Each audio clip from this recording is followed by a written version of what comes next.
In this video, I'm gonna give you the realest, no BS way to learn music production at home 10 times faster. But I have to warn you, if you are sensitive, click off this video because I'm gonna be pretty harsh and straightforward with you. And maybe I'm gonna say some things that are pretty uncomfortable and things that you maybe don't want to hear.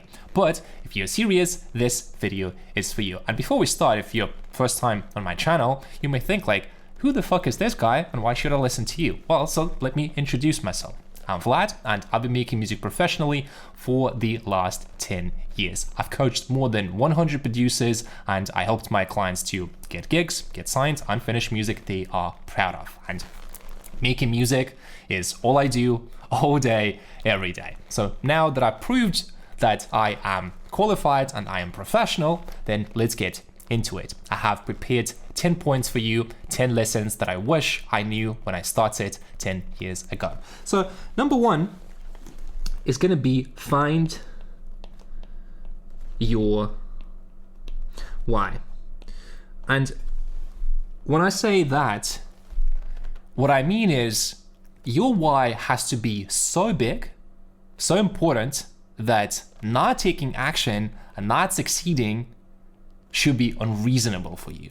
So let me give you a story from my life. When I was 17, almost 17, I dropped out of college. And this was exactly when I discovered my passion for electronic music. But the situation was pretty shitty. I had a big argument with my dad. I moved to my mom. I went for a summer holiday to my mom. And then my dad told me like, hey, if you want to go back to study, I was living in Sweden and my mom is in Eastern Europe, you're gonna have to pay for your shit yourself. So just imagine this, like I'm 17, I'm underaged, not even 18, I can't really get a full-time job, and then my dad is telling me like, you'd have to work to pay for the rent, then you have to go to school, and I just thought to myself, you know what? Fuck that shit. I just decided that, you know what, I'm gonna quit school, I'm gonna quit everything and just go all in on music. And here's the most interesting part, the reason I'm bringing this up is, at the time, I understood that I didn't have any other skills other than music. So getting a 9 to 5 would basically mean that I would have to get some sort of a low paying, low wage, low intelligence job, right? So here's how this looked. So this is me, right? And for me, at the time, the thing looked like this. So left, that was like the normal, my beautiful handwriting, the traditional way of doing things, but that would mean that I would literally hate my life. And let me put this clear. At the time, I felt like I would rather fucking die than work a 9 to 5, right? That was my thoughts, that's how I felt. And funny enough, I never ever in my life worked a 9 to 5. Like I just somehow managed to get all the way through till today doing music only. Was it always like this? No, like some months I was barely like scraping by. Sometimes I didn't have money to pay for my rent. I'm not gonna be ashamed to say, like actually this is pretty like personal shit, but my girlfriend at the time was paying for stuff like for apartment, for food, while I was building my business, right? So look, it wasn't always like as shiny. So the other way, and this is exactly what I decided, was music, right? And I decided to myself like, no matter what, I'm just gonna do music.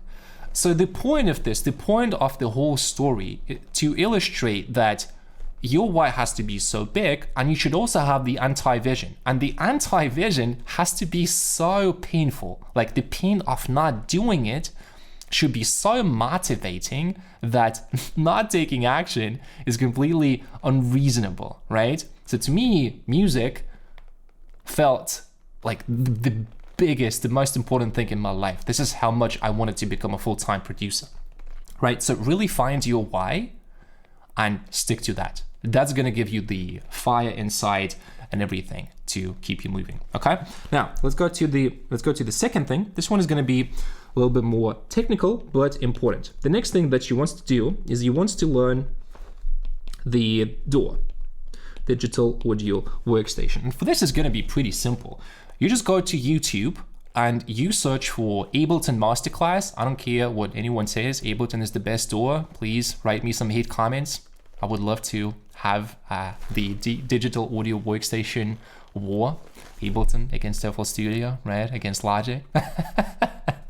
No, I don't really care what DAW you use, but Ableton just happens to be the best DAW in terms of like amount of content. So what you want to do is just go to YouTube, watch Masterclass, and learn the DAW. Like, look, when I switched to Ableton back in like, I don't even know, like 2017, something like that, it took me about a week to go from FL Studio to Ableton. So if you're a beginner, then you can do it, let's say 2 weeks. I'm gonna say, if you're not able to do this in 2 weeks, I'm sorry, like your priorities are kind of fucked up. Like, do you actually want this? If so, then like 2 weeks to learn the software is literally nothing. Like, it's easy. So don't make it too complicated. Like, literally go and study and you can make it in 2 weeks. So plain and simple. Now, step number 3, and this is gonna, something happens to my drawing. Step number 3 is gonna be signature sound. Identify your signature sound. And a lot of people tend to overcomplicate this process, and what I want to show you here like is a really, really simple way to do that. And if someone would have taught me this, I wouldn't overcomplicate this shit, and it would be like so much easier, so much faster, so much more efficient for me to do this. And this is, by the way, the exact process I use with my clients. So this is literally what I'm teaching inside my program. And I have like a full exercise. So if you're interested in a free course on how to find your signature sound, link in the description, it will really, really help you. Now, so what we want to do here is you want to grab, let's say 15 to 20 favorite tracks. And now you want to be really analytical about this in a very specific way, right? So we want to break down these tracks into the categories. So let's start with number 1, kick, bass, right? Second one is gonna be drums. Third one is gonna be, let's say, sound design in general. And then fourth one is gonna be synths, and let's say like melodic elements. And I could add arrangement, but arrangement is pretty much like very similar across all genres, right? And now you want to have this analytical approach to this. So you are analyzing these tracks, and then you have to think, okay, so I'm taking those 15 to 20 tracks, and what types of bass lines do I like for my tracks? Like, what types of bass lines resonate with me the most? Is it like soft bass lines, aggressive bass lines, like rounded, whatever, right? So we are analyzing the basses, we are analyzing the drums, we are analyzing the sound design, and we are analyzing the synths and all the melodic stuff, right? So now what we are essentially doing, we are creating a palette of sounds, of techniques, of like strategies, everything that you like, okay? So after you do this, or you can do this at the same time as I'm gonna be showing you the next step here. So what you want to do is you want to create a table where you're gonna be listing all the elements, right? So 1, 2, 3, 4, we need to do 5, okay? And then you have the table of the sounds here, and then you input, okay, so this is like my kick bass 1, this is my kick bass 2, kick bass 3. I mean, you can customize it. It's not about like having specific structure for the table. Just follow with me what I'm trying to say here, right? And then you want to create a table where you basically list your favorite elements. I want you to take your favorite elements, like the best types of basses, of drums, like all that stuff, right? So drums here, and then synth sounds, and so on, right? And then out of that, you create your own palette. Now you have your signature sound. Now you have the guideline for the next couple of months, right? So if you do this correctly, then you basically just eliminate all the second guessing. Oh, like what kind of sound should I make? I don't know my signature sound. Like, dude, you have everything here in this table. And if someone taught me how to do it like this exact way, it would be so easy. So this is like, we could say this is your like starting identity, something that is just gonna make it easier for you to start learning, start producing, and you don't have to stress like too much about it, right? It's more like just to get started. And this will evolve over time, and you want to make sure that you like know exactly like my kicks, basses, and all the key elements. Okay, so let's go to the next point, so I'm not repeating myself for too much. Now, I'm gonna give you an absolute fucking game changer that I haven't seen anyone on YouTube talking about, like in the same way that I'm gonna talk about it right now. So this is what I call the skill sprints.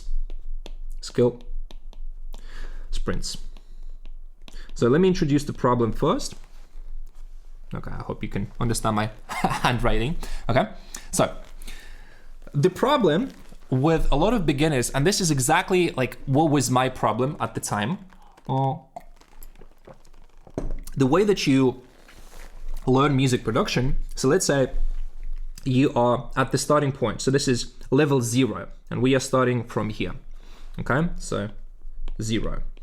And this is gonna be pro.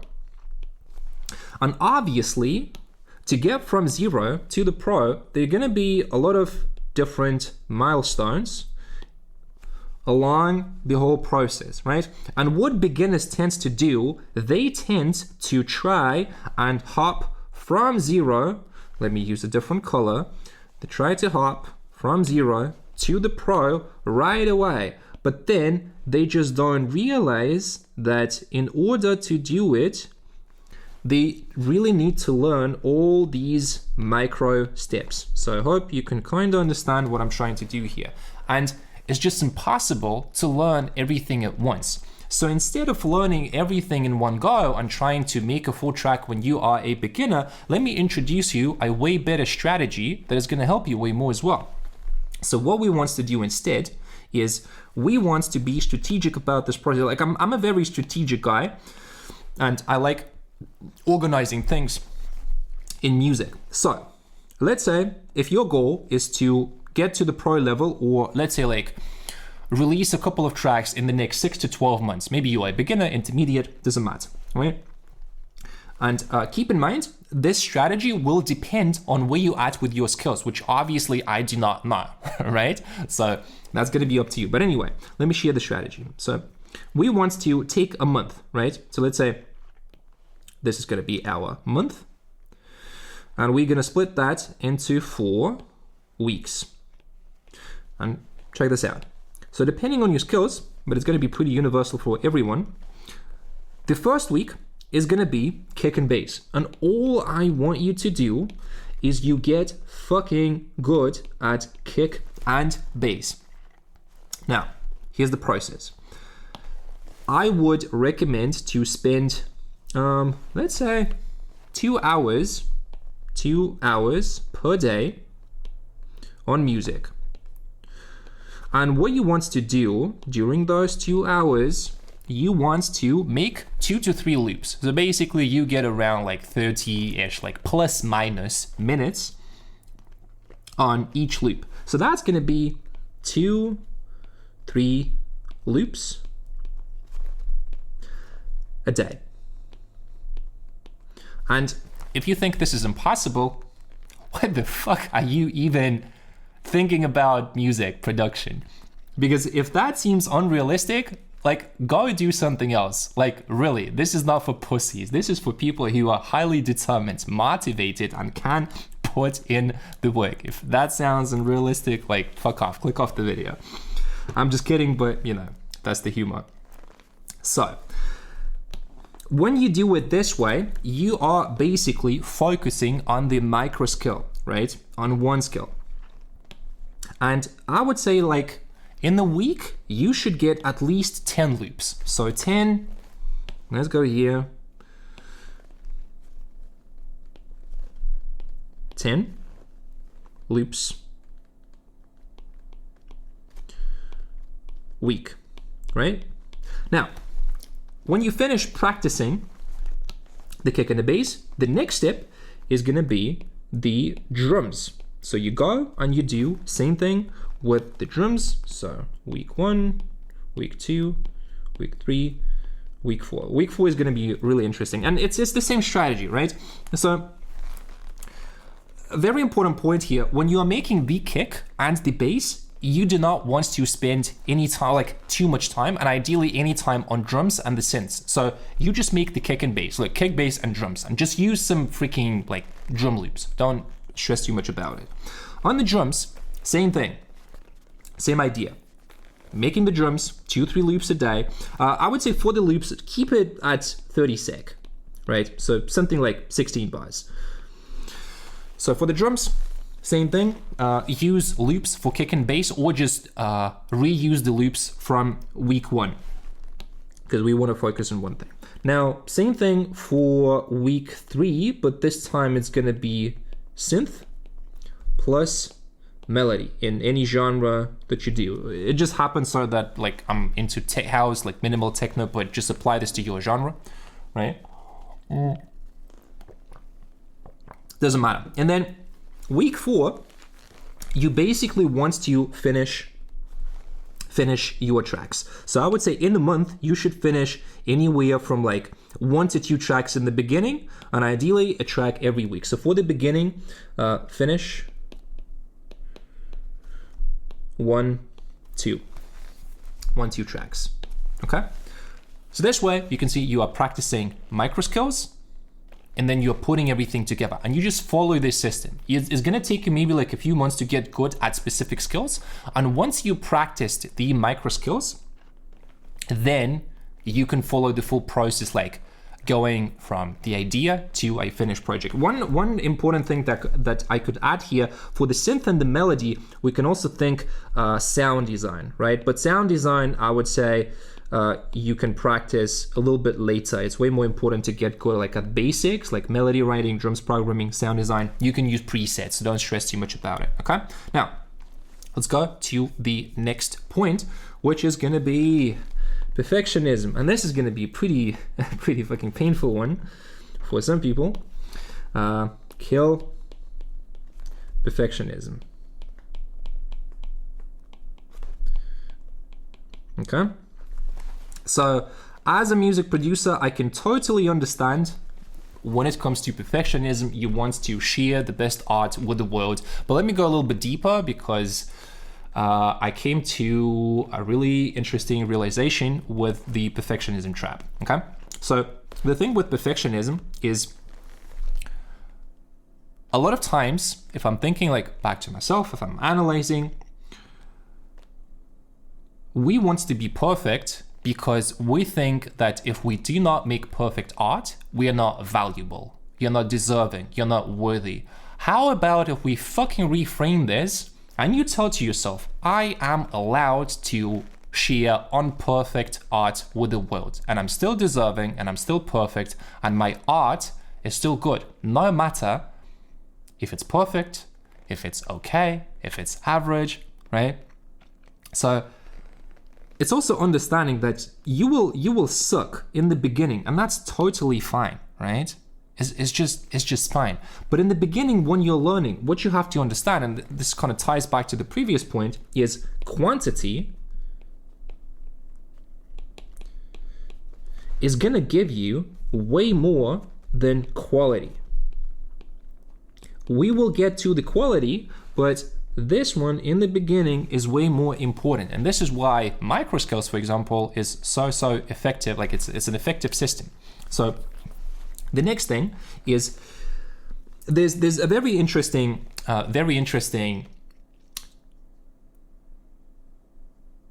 not like the concept, but something, let's say just something that I noticed. So with the track, let's say if we go from start to finish of the track, which will be here. So usually around 80, sometimes 90%. So this is really the problematic area. So let's say this is like 80, 90% done. And what often happens to get the track to, let's say, from 8 to 10 out of 10, or to make the full track with like 80, 90% done, is gonna take you fucking 2 to 3 more times the effort and the time compared to this, like the beginning section, when you create the idea and you get it to like a pretty good point. So, and this is something that I started doing with my clients, you know. If 2 years ago I would push my clients to finish every single track, right now, when I see that we made like 8 out of 10 track, and what I'm seeing like this is where we at, I'm just saying like, hey, let's just move on to the next one, because you're gonna get way better and way faster results if you just keep finishing like 8 out of 10 tracks and you do not obsess over micro details and over being perfect. You will get to that point like eventually, but there's just no point in pushing that, or, you know, trying to obsess over it, right? So we want to focus on the quantity. So quantity over speed, and just allow yourself to make imperfect tracks, and don't stress about like the last 10, 20%. It's just not worth the time. It's just not worth the time. Okay? And then the final thing, don't punish yourself. Don't punish yourself when you are a beginner, right? It's fine. Everyone goes through that. And this is why we're going to talk about the next point, which is going to be expectations. So expectations, okay. Expectations. So let me be clear. It took me around 10 years, like 9-ish, 10 years, to get to the point where I can finally call myself a professional producer. And what I mean a professional producer is that I can take a track from Spotify, Beatport, Top Charts, and I can literally like understand, okay, this is how the mix was made, this is how you make this sound. I might not be able to like recreate like exactly, but I can take the main idea and create anything that I have, any sound that I hear in my head without any problems. I don't have any technical blocks. I might just have like technical challenges. How do I make something interesting, but not like technical blocks. So expect this to take a lot of time. If you are into online business, you probably like know Alex Hormozi, like OG of business education right now. I really like what he said recently. I saw like a reel on my feed, and what he said is like, it's really, really good. If people knew how much time, effort, energy, and failure it would take to get to where they want to be, in this case in music, most people would never start. So it's good that you don't know. So what I want to say is, expect that it will take more time, but at the same time, you can also expect that you're going to be learning fast. But just make sure that the expectation of the reality doesn't make you feel bad, or like, don't punish yourself if you're not meeting your expectations, right? So it's just, again, if you think about how much time it really takes you. So if we take this is the starting point, and this is like 10 years. It's like so much stuff that you really need to learn. so much stuff that you have to like go through, right? So you need to let yourself be where you're at right now without judging. Like I was hating myself so much in the past where I would like, why am I so retarded? Why does it take so much time? Am I even gonna make it? Like, yes, I made it, right? If you continue, if you just keep doing the work, that's fine. I mean, everything will be okay, but you will not be a master overnight. And without a system and mentorship, it will take you years, like really how it took me. And we'll talk about that in the next few points, right? So the next thing, and this is, it's kind of funny how often I have to remind my clients to use reference tracks.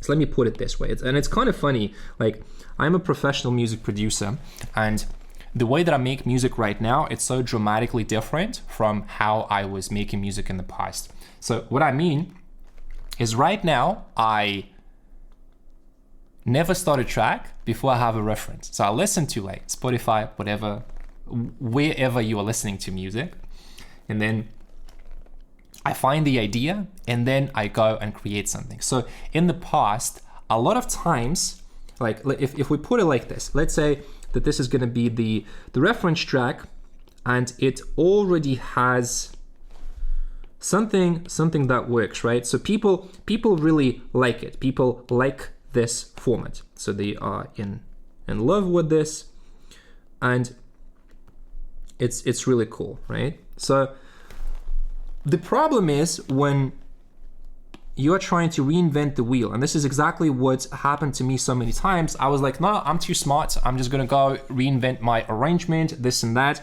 So it's just so funny because you end up spending way more time. You're gonna be struggling with arrangement, with mixing, like literally with everything, right? So instead, you just take stuff that works. You steal like an artist. What's the point of reinventing the wheel if it makes the learning experience so much harder? And I'm not gonna go like too deep into this because that's like that deserves like a whole different video on itself. So use reference tracks, steal the best ideas, and just make sure you have reference track for every project. If you skip references, you're gonna have creative blocks. So take what works, remix it, and it will be a lot easier. Now, the next point is gonna be pretty quick one, but optional, but really, really powerful. You want to, this one is 8. Play an instrument. Okay?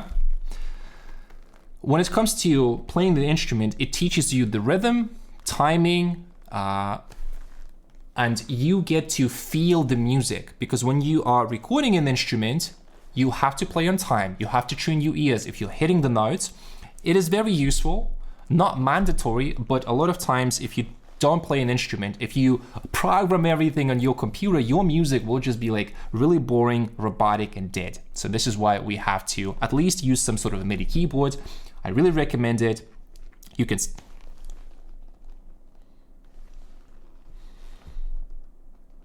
okay, something happened to my camera. So I really recommend to learn an instrument. So that's gonna be up to you. Okay, it's getting a little bit hot. I need to take off my swag leather jacket. Okay, all right. So now it should be good. Okay, let me sip some tea. Okay, instrument. Now let's go to the next one, and this is gonna be a tough one. Okay, so but it's a juicy one. YouTube is not a strategy because time is not free. So let me just put this into perspective, right? A lot of my clients are successful business owners, software engineers, designers, and people who value their time. So let me say, if your time is worth let's say 200, let's say at least this is just the starting point. Obviously, the more experienced you are, the bigger the number. If your time is worth 200 to 250 per hour, YouTube is basically a self-sabotage. You are stealing your time. So again, it took me 10 years, and I was on average, like, can you just let me put this into like the visual. So again, we are here, and this is 10 years. 10 years. So on a like daily, if I take on the bigger scale, that would be 4 to 6 hours a day of me just sitting and grinding. So just imagine I need to, okay, calculate, let's do some math. Let's say 5 hours, like on day. So 5 times 365, and then let's multiply by, let's say, we can do 9. Okay, so 16,425. And let's, just to make the number a little bit more realistic, let's subtract like 3,000 hours. So that's gonna be roughly, this is 13,000 hours. This is how much it took me.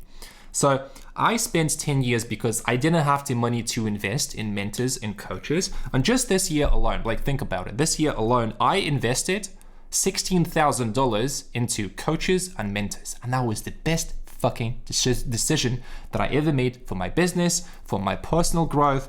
And honestly, a lot of my clients, like if you go to my website, if you watch some case studies from my clients, they all will say that I helped them to compress like years, at least a couple of years of time, into like just few months. So if you're really dedicated, if you have the money, if you have resources, because again, most of my clients are like over 30. So you value your time, you make the money, and it's just, again, self-sabotage. It's just stealing your time from yourself. So if you are avoiding guidance, then it means going to be a moment of uncomfortable truth. So if you're not investing in coaches, that's you either don't believe that you can make it, so this is why you're not betting money on yourself. You don't believe that you can make it. You don't believe it's going to work for you. Second, you are not serious about music, which is totally fine. If you just do music as a hobby, that's cool. And then what else? And then probably, I don't even know what to say here, but like those 2 points, you're either not serious or you don't believe in yourself enough to make it happen. So I just leave it up to you, because like if you keep doing the same thing, just watching YouTube videos and hoping that like magically that's going to turn into like a professional workflow, make you like a pro producer, I'm sorry, it's just not going to happen. Okay. Oh, and we have the last point, and the video is almost done. This is cool. Okay. So let's okay. Now, consistency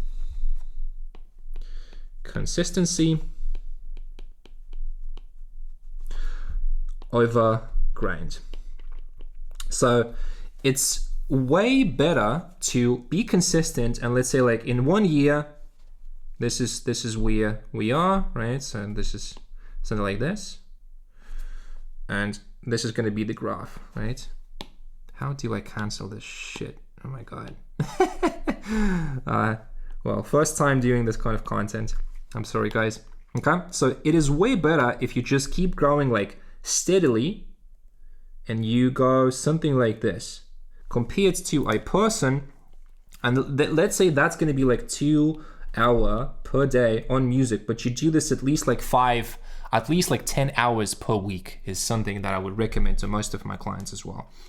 So compared to the guy who just, let's say like we are here and we want to get here, and then wait, one day one day you make like huge progress, then you fall back, then it's like something like this, it's like this, and then you end up like, I don't know, something like this, right?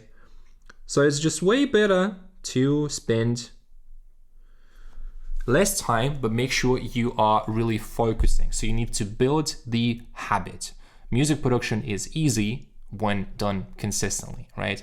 And most people are inconsistent, like, life gets in the way, shit happens, this and that. Okay, actually, I have 2 more points that I want to talk about. I just feel sorry. I lied to you about 10 points. I'm actually going to give you 12. Okay, so 11, but I'm going to be quick. The video is almost over, but I'm really sure that you are getting amazing value from this video, because the video is fucking amazing and this is really cool content, and because I'm a really cool guy, right? Hit a like button if you agree with me. Okay, so priority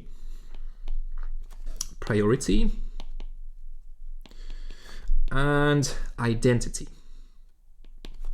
So when I spoke about finding time, being serious, and really making sure that you're putting the time and the effort into music, well, I have to be real. The reason I was able to make full-time living off music and just, succeed, even though like I'm still just in the beginning of my career. I mean, I just succeeded at becoming like a pro in terms of the music skill. This is, by the way, not wine. This is really good Chinese tea. If there's any tea lovers, let me know in the comments. I've been obsessed with tea lately. So the reason I was able to succeed is because I never had plan B. I always had plan A.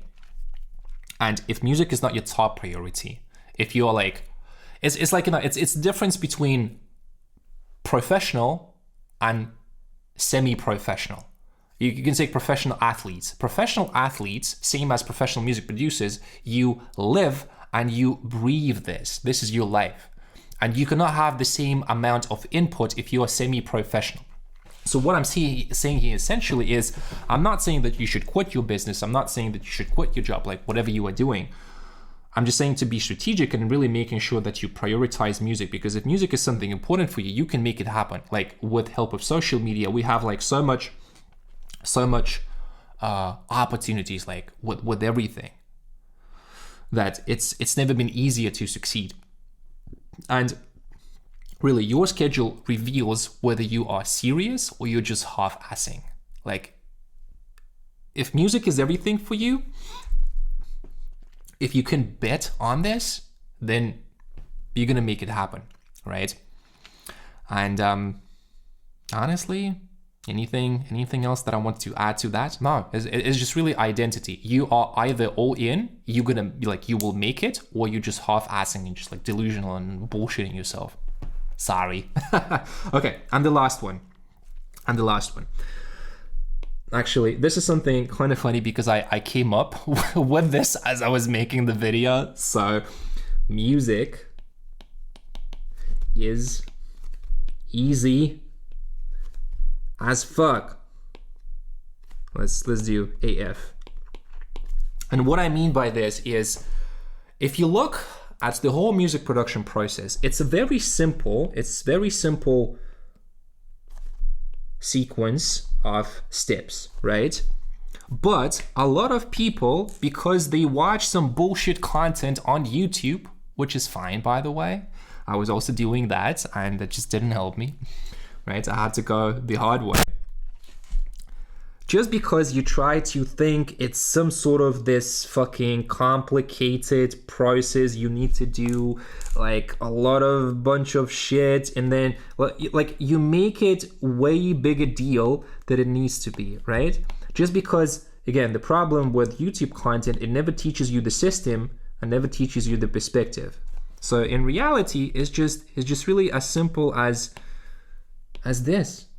And this is what my clients experience all the way. By the way, if you want to work together, link in the description. Okay? So you're struggling just because you don't have the right system, the right perspective. You have the skills. Like, you really have almost everything that you need to know. But just because you make this shit too complicated, you're watching like random content like this and that, This is why stuff is just not really working for you that well. Okay, cool. So I'm not gonna make this video too long, 12 points, super cool. So this is gonna be the new mindset, high level strategy content for you guys. If you like it, let me know in the comments below.